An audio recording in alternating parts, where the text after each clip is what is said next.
Fools, the Federal Reserve has been commanding a lot of attention from investors lately as people try to figure out what the next stage of its monetary policy is going to look like. On Wednesday, the Fed gave us a good sense of what we can expect in the future, beginning its tapering of its quantitative easing program, but also signaling its intent to keep monetary policy accommodative going forward. But what does that mean for the bond market?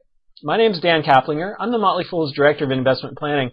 Today I want to take a look at the Fed's taper and what impact it's likely to have on bonds. Now, bond investors have been very nervous about the prospect of the Fed exiting quantitative easing because its bond buying activity has done a lot to keep interest rates from rising any more than they already have. Even with the Fed's influence, long-term rates have risen substantially over the past 6 months.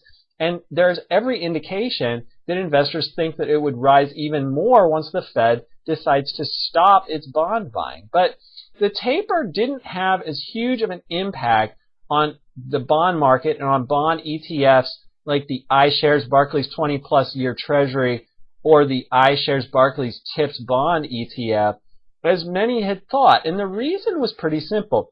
The tapering was minimal in its effect.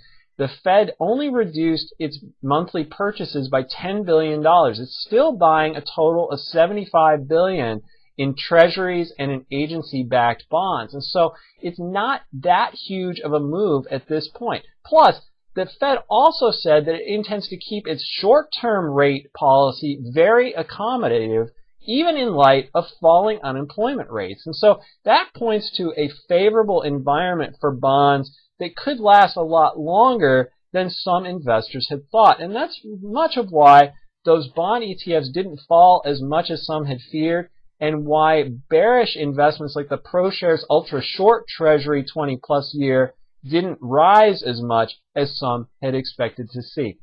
Now, it's inevitable that bond rates are going to rise as a result of the taper in the future, but that doesn't mean that it's going to go at the same pace, at as quick a pace as many investors fear. And so divesting yourself entirely of your bond exposure probably doesn't make sense for any but the most aggressive investors going forward. Now, for more on the bond market and keeping up to date with the Federal Reserve's latest actions, be sure to stay tuned to Fool.com. Thanks for watching, and Fool on.